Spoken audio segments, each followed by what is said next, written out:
Bonjour à toutes et à tous. Alors aujourd'hui, on va voir ce qui fait le prix réel de vos lunettes, ce qui fait que certaines sont vraiment meilleures que d'autres et ça se cache forcément dans des petits détails. Si vous avez suivi nos dernières vidéos, on a fait pas mal sur les lunettes, on a eu des partenaires qui nous ont fait confiance et qui nous ont envoyé ces lunettes. Et ce qu'on voit, c'est que souvent, des lunettes vraiment pas chères arrivent à très bien performer et on a l'impression qu'on a la même chose que des lunettes extrêmement chères. La réalité n'est pas tout à fait aussi exacte, et on va voir ce qui fait vraiment la qualité d'une lunette haut de gamme. Alors déjà, premier problème, la perception humaine. On a des grandes difficultés à comprendre comment vraiment l'œil fonctionne, et surtout le traitement cortex visuel de cette image. On sait que l'œil, lui, va fonctionner comme une caméra, donc ça, on a fabriqué des caméras sur le même principe, on sait fabriquer des lunettes sur le même principe aussi, mais on ne sait pas exactement comment cette info est traitée par le cerveau, donc c'est assez compliqué. Deuxièmement, on va voir que ça peut nous jouer des tours, et qu'en plus, ce que vous voyez vous, c'est pas ce qu'on voit directement derrière une lunette. Quand on a l'œil derrière une lunette, on voit bien ce qui s'y passe.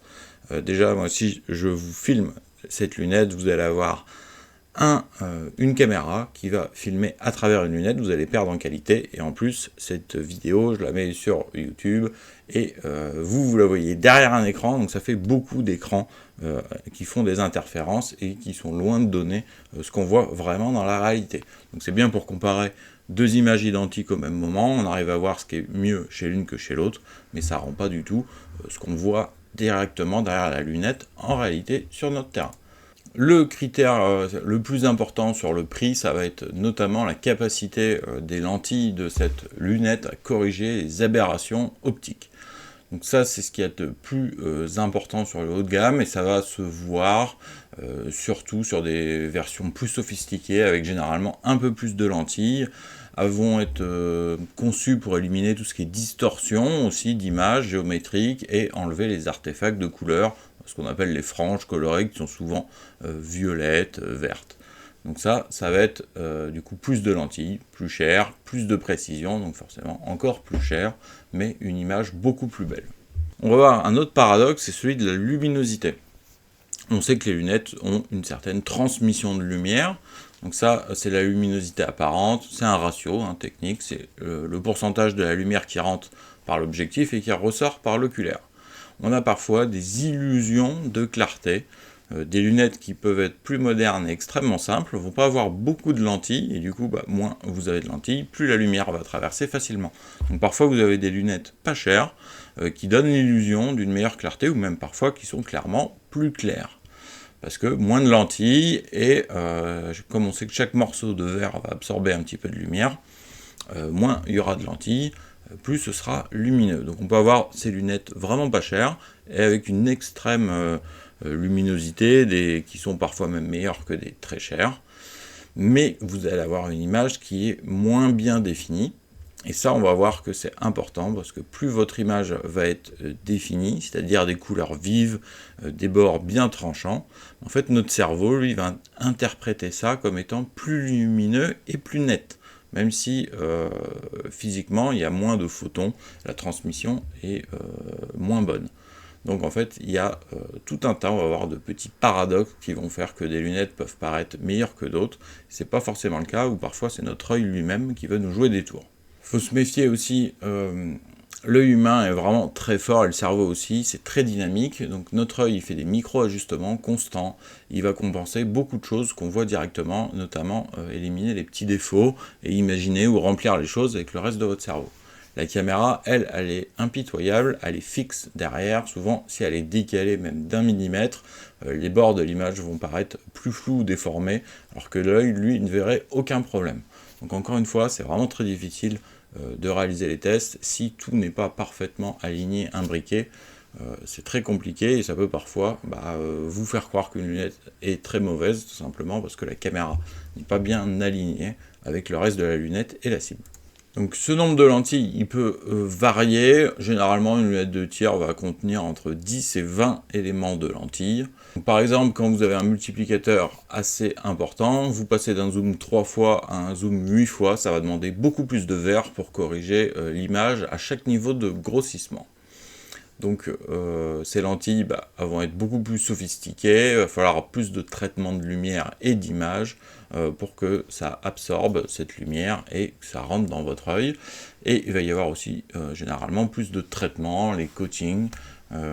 Aujourd'hui ces traitements sont devenus un standard quasiment, mais certains sont quand même encore meilleurs que d'autres, et plus vous avez de lentilles, plus vous avez de traitements aussi, donc des choses plus lourdes, plus précises, et on va voir que tout ça, ça joue dans la balance. Une lunette, c'est vraiment une balance entre certains éléments, et vous n'avez jamais une lunette qui est vraiment meilleure en tout que les autres. C'est certaines que vont privilégier par exemple le contraste, certaines la luminosité, d'autres vont vous donner plus de champ de vision, mais ça va être en défaut de votre distance oculaire, ou au contraire vous allez avoir une très bonne distance oculaire, mais ça va réduire votre champ de vision. Donc c'est ça, les lunettes c'est tout un compromis.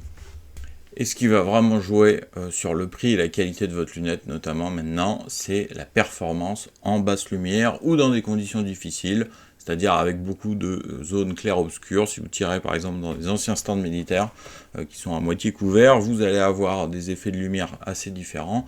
Si vous tirez dans un environnement où il y a beaucoup de poussière aussi, des choses comme ça, ça va jouer, et c'est ici que vraiment l'investissement se justifie dans des conditions très difficiles. Donc on a deux types de vision, photoptique ou scotoptique. Donc en plein jour, on utilise des cônes de couleurs très détaillées, et quand il fait sombre ou la nuit, on va utiliser des bâtonnets plutôt noir et blanc, plutôt pour la sensibilité. Et on va moins voir, donc c'est pour ça qu'une lunette aussi qui vous donne ces couleurs éclatantes, même quand il fait plus sombre, va vous paraître bien mieux, parce que vous allez utiliser ce qui fait le plus de détails dans votre cerveau.